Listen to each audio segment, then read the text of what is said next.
Hi friends, welcome to my channel.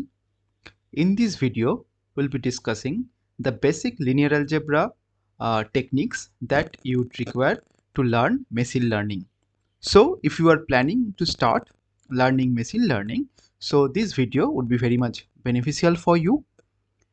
And if you have already started learning machine learning, so in this video, you will get a chance to revisit to the concept of linear algebra.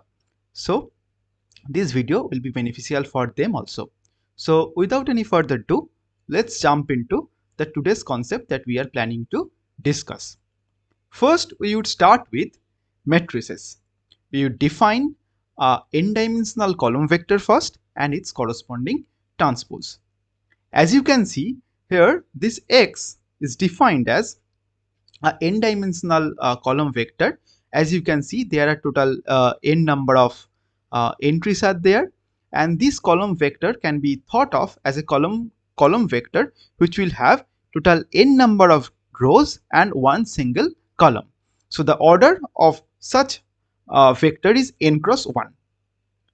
And you can see all the entries, the xi's, x1, x2 up to xn, all the xi's are from real number, that is all the entries from real number. Now if we want to define the transpose of this column vector, what we need to do, we'll transform, or we'll rather turn the row into its corresponding column. Okay, if we turn the row into its column, then this column will be turned into a row where there will be only one single row and there will be total n number of columns. You can see there are n number of columns, right?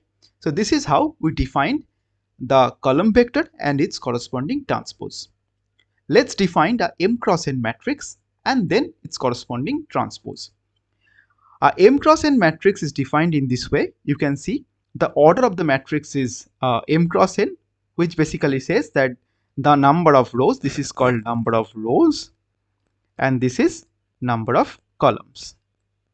Okay, so it shows that there are m number of rows are there and there are n number of columns as well. You can see this is the first column,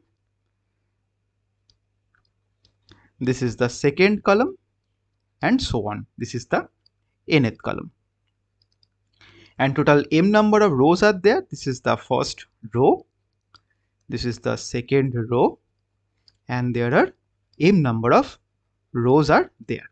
So this is how a matrix is defined. Okay, those who have an idea of linear transformation, one thing to note that every linear transformation corresponds to a matrix. So from a linear transformation you can get back the matrix, and from a matrix you can get back the corresponding linear transformation. Those who do not know the idea of linear transformation, forget about the concept. In the later, when we discuss about very specific machine learning algorithms, then we can talk about the corresponding linear transformation part. Now for the time being, one thing to note that if m is equals to n, then we call this matrix A to be a square matrix. A is a square matrix. If m is not equal to n, then A obviously is not a square matrix. A is a rectangular matrix. Okay, so if m equals to n, then we call the matrix A is a square matrix. If m is not equal to n, we'll call A as a rectangular matrix. So the idea of the matrix is clear. Now if we take the transpose of the matrix A, the same definition also work here. That is, we'll turn the row into its column. How to do that? We'll turn this column into the row. See, this column goes here in the first row. The second column turns into the second row, as you can see. Now this is how we do the transpose. And since we're turning the row by its column, the order of the matrix will be just the opposite. It will be n cross m. Here you can see the order is n cross m, right? So the transpose of the matrix, how it is defined, we'll turn its row into columns and the columns into rows. Okay, this is how we define the transpose of the matrix. Now we define a few important matrices that we would be seeing in machine learning literatures here and there. The first of such matrices that we talk about is diagonal matrix. How this is defined? This is the A is defined as a diagonal matrix where you can see the diagonal matrix is only defined for a square matrix. You can see the number of rows are n, and the number of columns are also n. That is, when the number of rows equals to number of column, then only we can define a diagonal matrix. Now, this is for a square matrix. This entry is a diagonal entries. Okay. Now, this diagonal, so apart from these entries, all the entries are called off diagonal entries. Now, the diagonal matrix is a square matrix where all the off diagonal entries would be 0. So this is how the diagonal matrix is defined. Okay, those who know the idea of linear transformation, they would know that this diagonal entries is nothing but the eigenvalue of the corresponding diagonal matrix. I am not going into the detail of such things. You can the advanced reader is always encouraged to read such things. Okay, so if you do not know such things, no need to worry about it. Follow the concept that we would be discussing here. Okay, first, again, then we talk about the two more important matrix, which is called identity matrix, and the second one is called the null matrix. First, the identity matrix is nothing but a diagonal matrix where all the diagonal entries are 1. You can see all the diagonal entries are 1 and all the off diagonal entries are 0. So this is the definition of diagonal matrix, right? So identity matrix is a diagonal matrix where all the diagonal entries are 0. Since this is a diagonal matrix, it must be a square matrix. So identity matrix must be a square matrix. Okay. Now the null matrix, here you can see all the entries are 0. This is how we define null matrix. That is, or sometimes it is called zero matrix also. Okay. Zero matrix also. Well, now let's talk about few more properties on transpose. The first property that you would be seeing, that if you take the transpose 2 times, we will get back the original matrix. We can see an example here. We can see for a 2 cross 2 matrix, you can take an example of a 2 cross 2 matrix, A21, A22, in this way. Let's take this is as A, and let's calculate its corresponding transpose. How to do that? We'll just replace this column, turn this column by its row, that is A11, A21, and the second column by its row, that is A12, A22. And as you can see, this A transpose is not equal to A, because in this entry this is A12 and in this entry this is A21. So this matrix is not same. Now if we take again transpose on this matrix, that is, this is a matrix, you take the transpose on this matrix, we will get first this column, we will turn it as row, that is A11, A12, and now this column you would turn it as the new row in A21 and A22. And you can observe that this matrix is exactly same as A, right? So for a general matrix, you can prove this property, that A transpose equals to A. And one thing to note, my friend, that transpose can be defined on a rectangular matrix also. The second property tells us the transpose of such matrix, that is, if I multiply the matrix A with a scalar k and we take the transpose, then the scalar will be take out and the transpose will be calculated and multiplied by k. Okay, this property also can be checked easily. Okay, one thing to note, those who forgot how to multiply a scalar with the matrix, then basically if we multiplied k with the matrix A11, A12, A21 and A22, that is, we have to multiply all the entries by its k, not by the single column. That the general mistake that most student does, that you need to keep it in mind. Okay, this is how the K into A is defined. And if you take the transpose of such matrices, it would be how?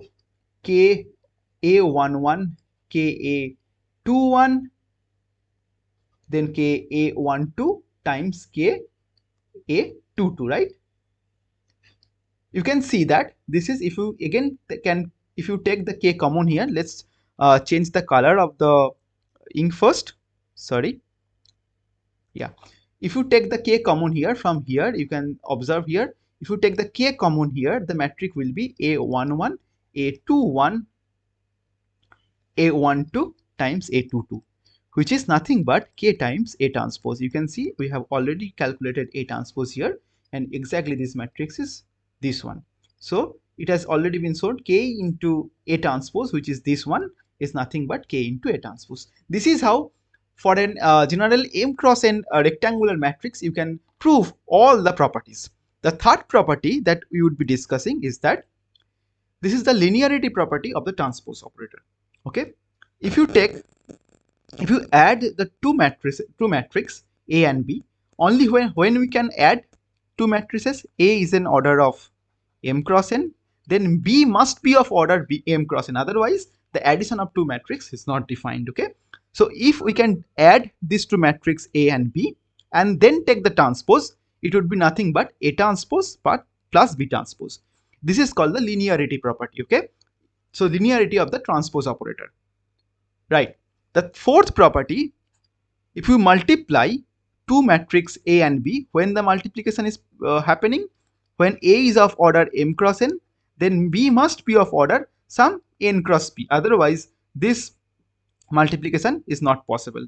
If this multiplication is, if the matrix is of such order, then we can multiply A and B, and if we take the transpose after the multiplication, this quantity or this matrix will exactly be same as B transpose into A transpose. You can check it with an general M cross N example.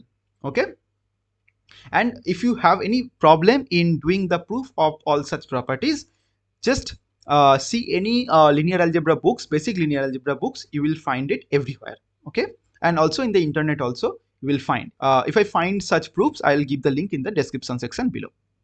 Good. Now the next concept that we would be seeing is the determinant of a matrix. Now let's see how to find out the determinant of a matrix. We have already seen, I guess, that you have learned how to find out determinant in your +2 level. The formula that you have you learned is the following, this. So if you want to find out the determinant of that matrix, it would be A11, this entry, cross A22 minus A21, that is this entry, into A12. Okay, that is this entry. So multiply this one with this one, then minus sign of that into this one, right? So this is how we have defined determinant of the matrix. We have calculated determinant earlier also. Now see how to find out the determinant for a n cross n matrix in general. How to do that? Now the steps are given there.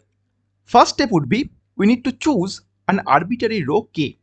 Here, for an example, we are choosing the row 1, say. Okay, so first let's see the first row, that is the row 1. So that is, in my case, k equals to 1 now.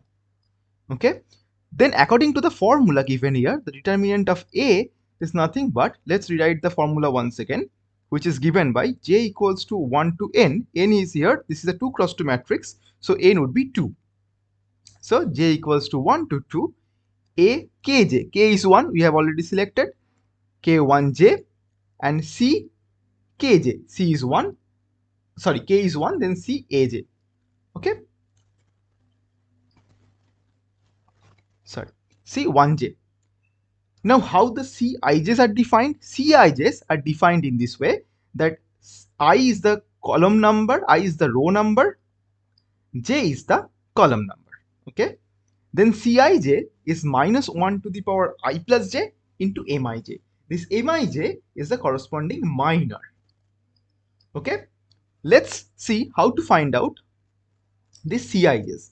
So let's rewrite the formula, just uh, just putting the value of j once again, A11 C11, because if we put j equals to 1, plus A12 C12, if we put j equals to 2, we'll be getting this. Okay, now let's calculate A11 into C11 first. So I equals to 1, j equals to 1. So the formula would be minus 1 to the power 1 plus 1. This is the row number plus the column number into the corresponding minor, which is M11.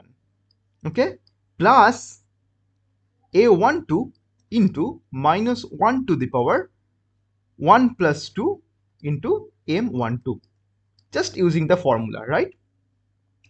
Okay, which is minus A11 into M11, because minus 1 to the power 1 plus 1 is minus 1 to the power 2, that is minus 1 to the power 2 equals to 1, because minus 1 into minus 1, so minus into minus, it gives us a plus sign. Okay, so and again, which is plus A12 times minus 1 to the power 3, which is minus 1 again, so instead of plus 1, it will be minus 1 times M12, right? Now how to find out this M11?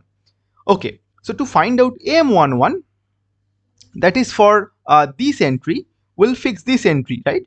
So we'll forget about this column and this row. Then the minor would be A22.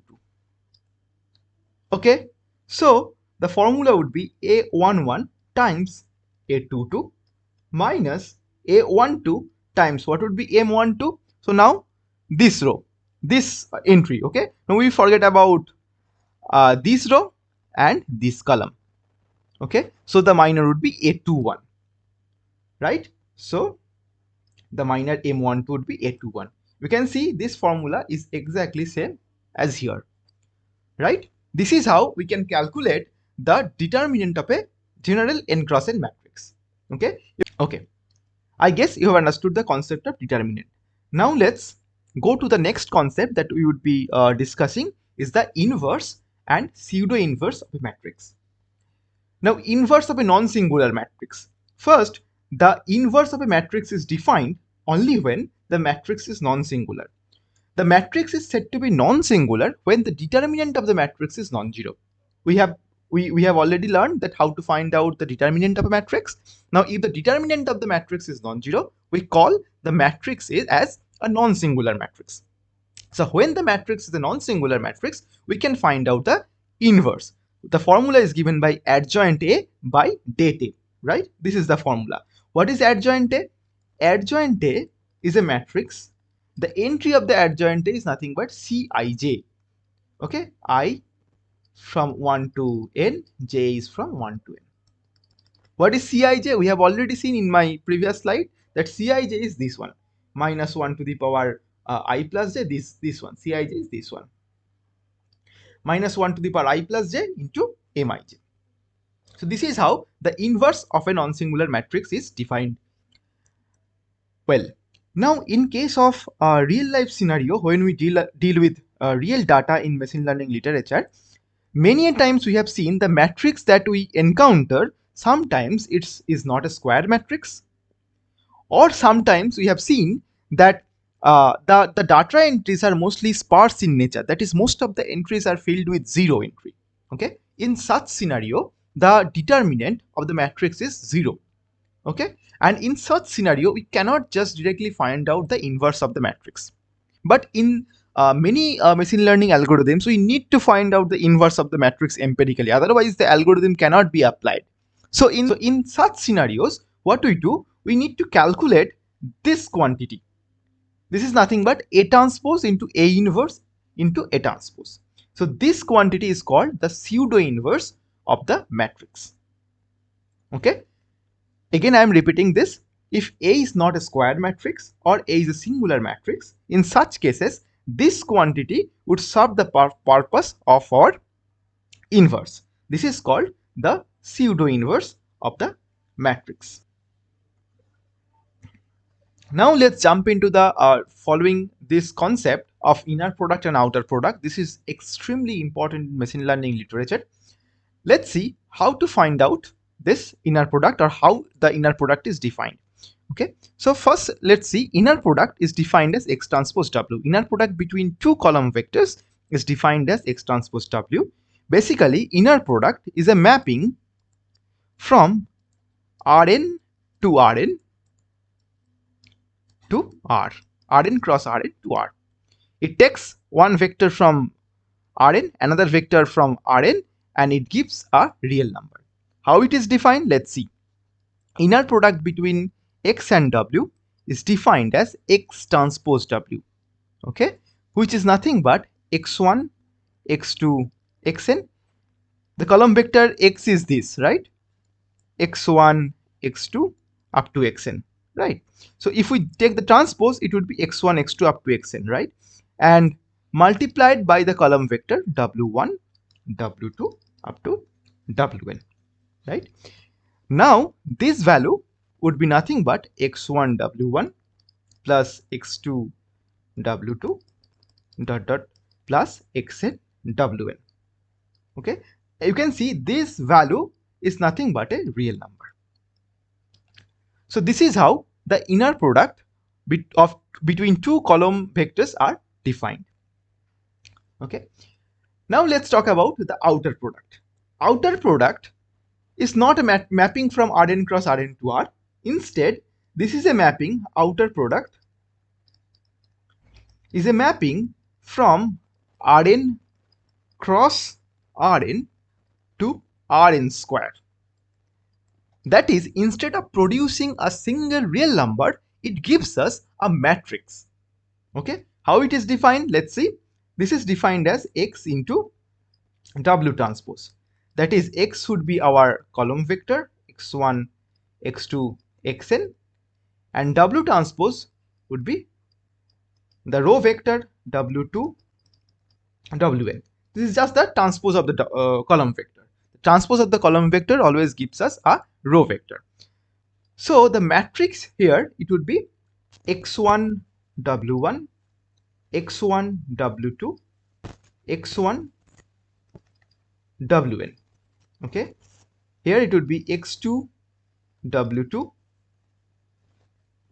x2 w1, sorry, x2 w2 and x2 wn, xn w1, xn w2 dot dot dot xn wn. Just the standard matrix multiplication. Okay, so this is a n cross n matrix. That is, it has n square number of entries. That is why I said that outer product is a mapping from Rn cross Rn to Rn square, because this matrix, we can write down this matrix as a n square number of column vectors, right? If we just stack each column one by one, it would be a n square number of entries. So it would be a Rn square matrix. Matrix with n square number of entries, right? So this is the basic difference between inner product and outer product. And in my earlier video, I have already discussed the geometric notions about inner product and outer product in a detailed video. If you are interested, you can just see the my previous videos. I'll drop my link in the description section. Okay, now let's jump into the following concept, which is called a vector norms. Okay, so vector norms is nothing but the length of a vector. We have already calculated the distance between 2 points in a coordinate plane, right? Say for an example, if this is my origin and say this is another point x1, x2, then what would be, this is say origin, then this is say x-axis, x1 axis, and this is say x2 axis. Then what would be the distance between this origin and this point? It would be standard Euclidean distance. If we calculate the standard Euclidean distance, it would be x1 minus 0 whole square, then x2 minus 0 whole square. So this is how the distance between these 2 points are defined. Euclidean distance is defined. The same thing here for the n-dimensional vector, the distance would be this, right? And this norm is nothing but the length is defined as square root of x transpose x. Now in my previous slide, we have already seen this is nothing but inner product between x and x. So if we know the inner product, the definition of inner product, we can find out the length of the matrix. This length of the matrix is called the vector norm, which is basically this formula, norm of x is given by square root of inner product xx. My friend, this is the important formula that we would be using many a times in the machine learning literature. This is important. Keep a note of this formula. Okay. So this is pretty much that I wanted to discuss in this video. This is the part 1 of the video. There are few concepts are still left, like eigenvalues, eigenvectors, and so on and so forth. So in my later videos, I'll discuss the rest concepts that we have planned to cover in this video series. Okay, thank you very much for attending this class. And if you have any doubt so far, please let me know in the comment section below. Thank you very much.